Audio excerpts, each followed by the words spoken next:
I was going door to door, selling subscriptions when I saw a man fleeing an apartment. Isn't a man leaving an apartment a common sight? I find it odd you would take notice of him.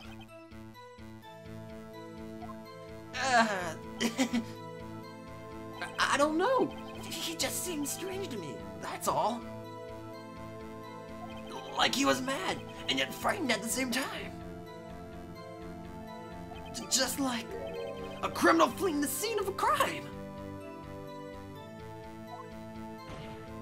The defense requests that the witness refrain from conjecture. Of course, what the witness means is that the man he saw looked suspicious. So, what happened next? I thought he must be in a hurry because he left the door half open behind him. Half open, you say? Yes, the door was open halfway, yes. I watched for a moment, but no one came close to the door. That's odd, in a big city like this, I thought. I see. And what happened next? Thinking it's strange, I looked inside the apartment. What gave you the idea to do that? Well, the door was half open, you see. Isn't it only human you want to peek? We climb mountains because they're there. It's the same thing. Truer words have never been spoken. Anyone would look inside. Huh. Why did pain cut him off so quickly? So, you looked into the apartment. What happened then? Then I saw her lying there. A woman, not moving. Dead! Are you sure she was dead? Well, no, I guess it wasn't. But she wasn't moving at all. There was blood everywhere. I guess that would look fatal to anyone. Very well. What happened next?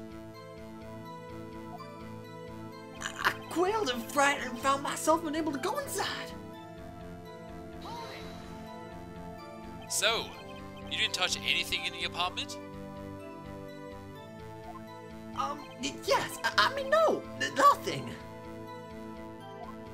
Okay, what happened next? I thought to call the police immediately.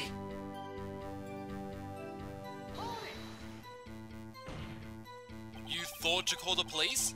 Does that mean you didn't actually call them? Please, listen to the rest of the testimony.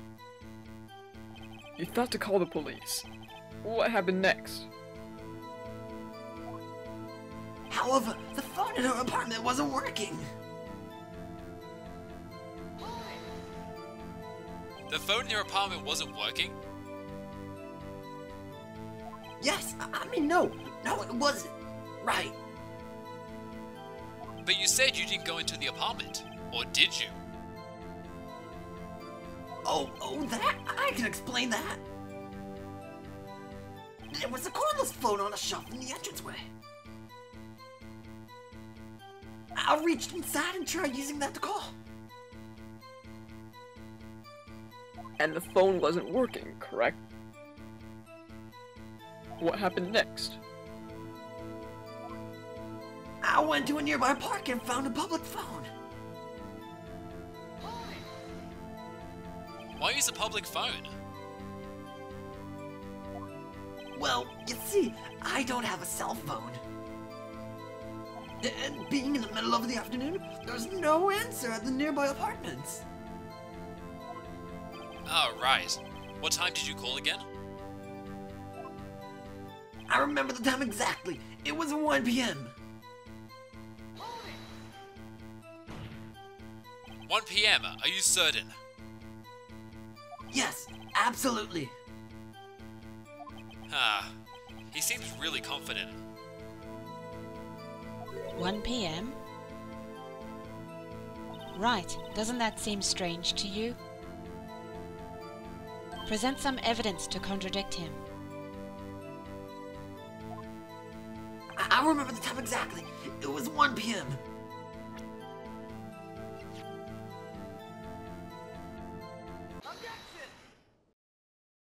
You found the body at 1 p.m.?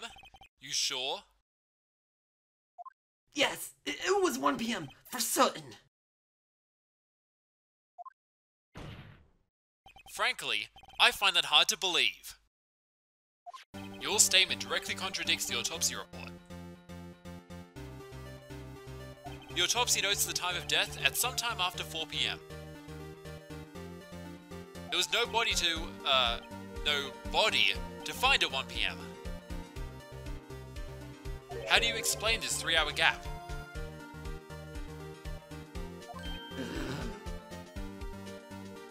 Oh, that! Oh! This is trivial. The witness merely forgot the time. After his testimony, I find that hard to believe. Mr. Sawhit, why were you so certain that you found the body at 1 p.m.?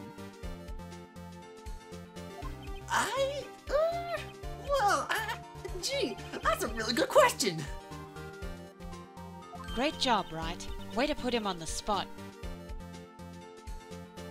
That's all you have to do. Point out the contradictions. Lies always beget more lies. See through one, and their whole story falls apart.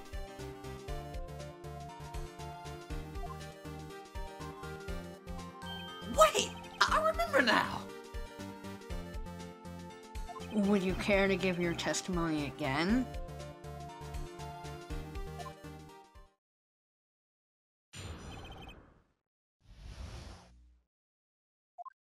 You see, when I found the bodies, I heard the time.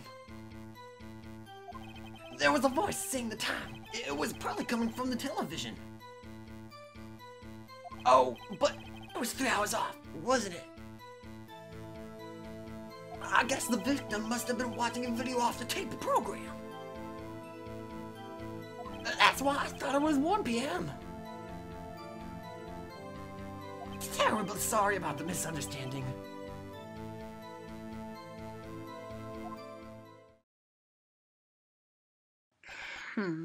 I see. You heard a voice on the tape program? Mr. Wright, you may cross-examine the witness. Right? You know what to do. I've got this one.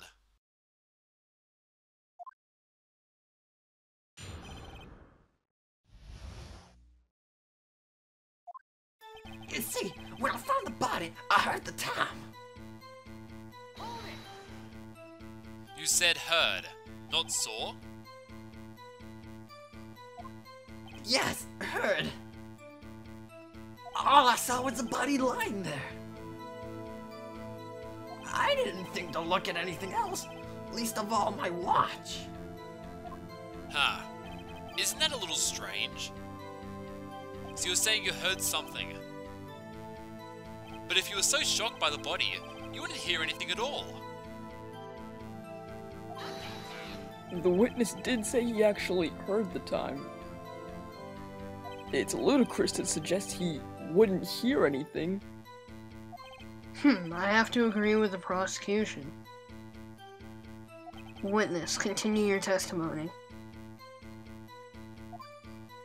There was a voice saying time. It was probably coming from the television. Are you sure it was a television and not a radio? Well, no, I guess it might have been the radio. Incidentally, there was no radio on the premises. There was only one large television. Right? I can't put my finger on it, but something about this seems fishy. Something about hearing the television. The witness has testified. He heard the time. Oh, but it was 3 hours off, wasn't it? How do you explain the gap? Well, witness, can you explain this? I guess the victim must have been watching the video of a taped program.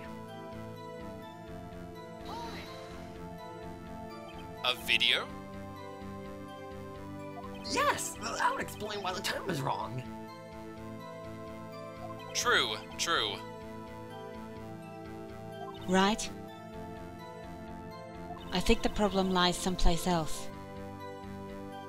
We agreed that you heard the time at the scene then. That's why I thought it was 1 p.m. Are you sure the voice you heard said it was 1 p.m.? Yes, I can practically hear it now. It was quite clear. Mr. Payne, has the prosecution verified this testimony? My apologies, Your Honor. I, too, have only just learned that the witness heard the time. Oh, I'm really sorry. I only remembered it just now. Terribly sorry about the misunderstanding. Well, you just watch it. Huh. Not much point pressing him on that one, was there?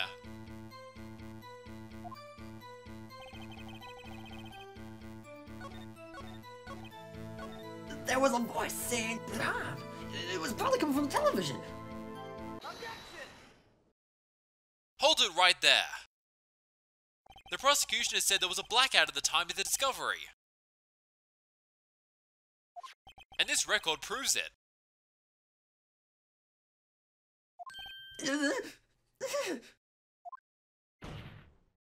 You couldn't have heard a television or a video.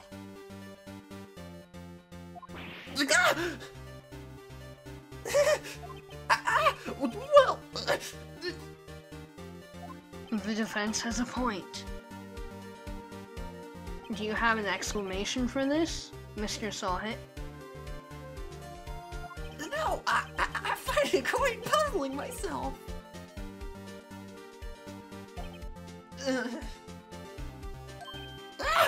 Wait, I remember now.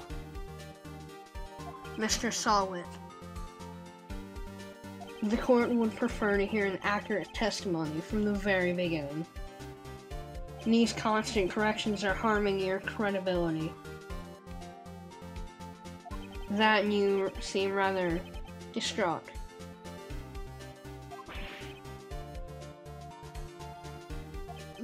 My apologies, Your Honor. It must have been the shock of finding the body. Very well, Mr. Sawhit. Let's hear your testimony once more, please.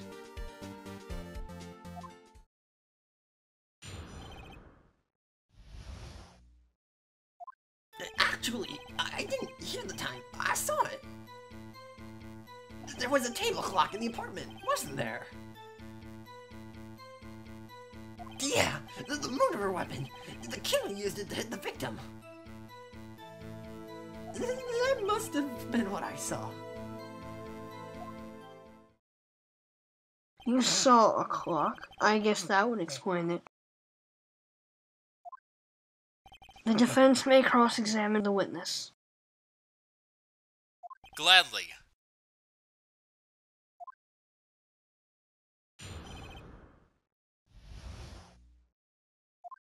Actually, I didn't hear the time. I saw it. That strikes me as a very suspicious mistake. Yes, I can see how you'd be a little doubtful. I'm really sorry. I only just remembered that table clock. A table clock? There was a table clock in the apartment, wasn't there? A table clock? Was there a clock at the scene? This is the first I've heard of it. Yeah, the murderer weapon. The killer used it to hit the victim. The murder weapon? Yeah, the table clock that was used as a weapon. That's what I just said. Did you doze off in the middle of my testimony or something? Something's fishy here. That must have been what I saw. Why didn't you tell us that in the first place? I guess it just slipped my mind. I'm not really sure how it happened myself. The witness says he saw the table clock. End of story. Now, find the contradiction.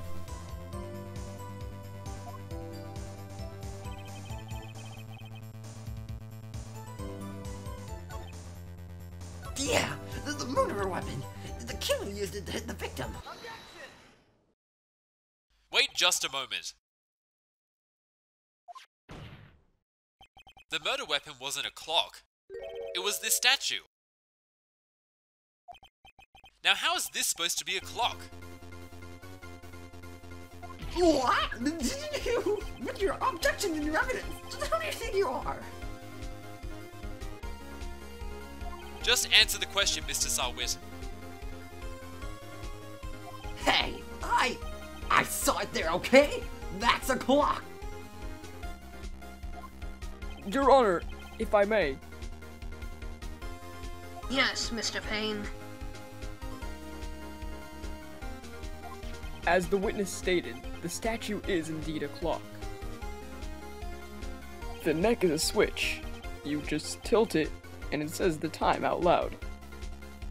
As it doesn't look like a clock, I submitted it as a statue. My apologies. I see. So the murder weapon was a table clock after all. Well, Mr. Wright, it appears that the witness's testimony was correct. This is a clock. Do you have any problems with his testimony now? Your Honor, there is a gaping hole in the witness's testimony. The only way he could have known the weapon was a clock is to hold it in his hand. Yet the witness testified that he never entered the apartment. Clearly a contradiction. Indeed. The witness knew it was a clock because he... You're lying! You were inside of the apartment on the day of the murder.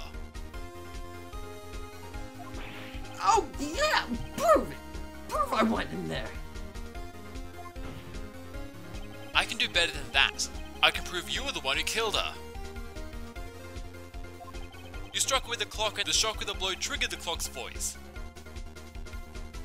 That was the sound you heard.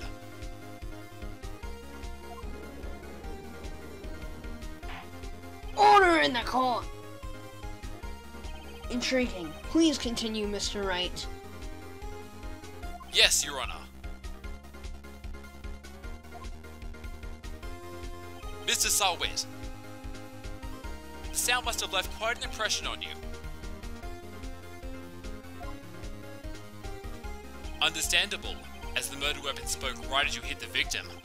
That voice was burned into your mind. That's why you were so certain about the time. Well, what's the meaning of this?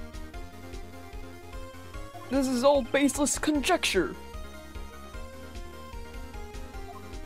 Baseless? Just look at the witness's face.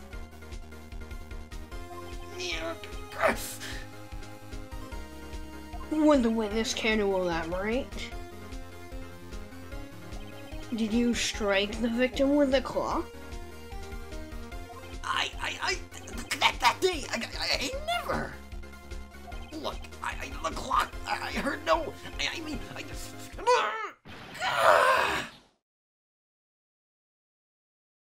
Shut up, I hate you! It was him, I tell you, I saw him!